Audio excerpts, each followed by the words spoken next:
ពេលចាប់ផ្ដើមដំបូងបងនិយាយអ្វីក៏ល្អស្គាល់គ្នាយូរបន្តិចសំដីបងខ្លាចជាកាក់សំណងអូនធ្លាប់បារម្ភពីបងមិនចង់ឃ្លាតទៅមួយនាទី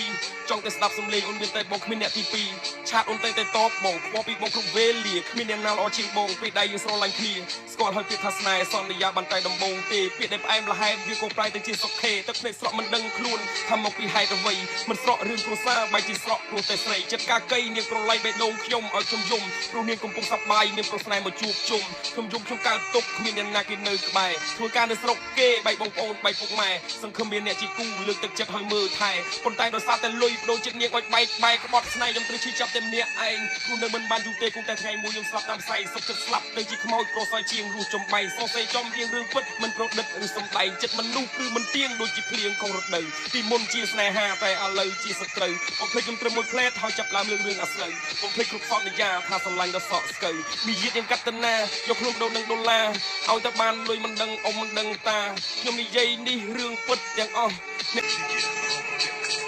ពេលចាប់ផ្ដើមដំបូងបងនិយាយអ្វីក៏ល្អស្គាល់គ្នាយូរបន្តិចសំដីបងខ្លាចជាកាក់សំណងអូនធ្លាប់បារម្ភពីបងមិនចង់ឃ្លាតទៅមួយនាទី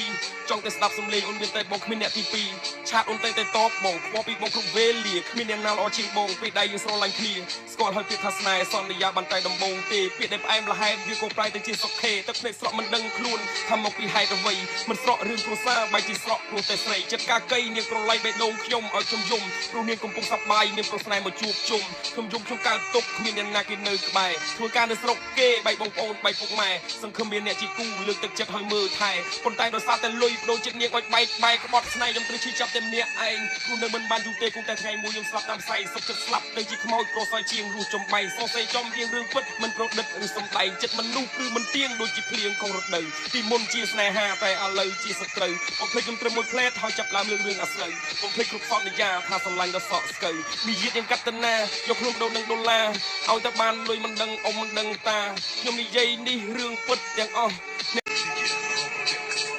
ពេលចាប់ផ្ដើមដំបូងបងនិយាយអ្វីក៏ល្អស្គាល់គ្នាយូរបន្តិចសំដីបងខ្លាចជាកាក់សំណងអូនធ្លាប់បារម្ភពីបងមិនចង់ឃ្លាតទៅមួយនាទីចង់តែស្ដាប់សំឡេងអូនមានតែបងគ្មានអ្នកទី2ឆាតអូនតែតបបងខ្វល់ពីបងគ្រប់វេលាគ្មានអ្នកណាល្អជាងបងពេលដែលយើងស្រឡាញ់គ្នាស្គាល់ហើយពាក្យថាស្នេហ៍សន្យាបានតែដំបូងទេពាក្យដែលផ្អែមល្ហែមវាក៏ប្រែទៅជាសុខេទឹកភ្នែកស្រក់មិនដឹងខ្លួនថាមកពីហេតុអ្វីមិនស្រក់រឿងគ្រួសារបែរជាស្រក់ព្រោះតែស្រីចិត្តកាកៃនាងក្រឡៃបេះដូងខ្ញុំឲ្យខ្ញុំយំព្រោះនាងកំពុងសប្បាយមានប្រុសស្នេហ៍មកជួបជុំខ្ញុំយំខ្ញុំកើតទុកគ្មានអ្នកណាគេនៅក្បែរធ្វើការនៅស្រុកគេបែកបងប្អូនបែកពុកម៉ែសង្ឃឹមមានអ្នកជាគូលើកទឹកចិត្តឲ្យមើលថែប៉ុន្តែដោយសារតែលុយបដូរចិត្តនាងឲ្យបែកក្បត់ស្នេហ៍ខ្ញុំត្រូវឈឺចាប់តែម្នាក់ឯងព្រោះនៅមិនបានយូរទេគង់តែថ្ងៃមួយខ្ញុំស្លាប់តាមផ្សែងសុខចិត្តស្លាប់ទៅជាខ្មោចប្រសើរជាងរស់ចំបៃសរសេរចំរៀងរឿងពិតមិនប្រឌិតឬសំដែងចិត្តមនុស្សគឺមិនទៀងដូចជាភ្លៀងកងរដូវពីមុនជាស្នេហាតែឥឡូវជាសត្រូវបំភ្លេចខ្ញុំត្រឹមមួយផ្លែតហើយចាប់ឡើងរឿងអាស្រូវបំភ្លេចគ្រប់សន្យាថាស្រឡាញ់ដល់សក់ស្កូវមានយាតយ៉ាងកត្តណាយកខ្លួនដូរនឹងដុល្លារ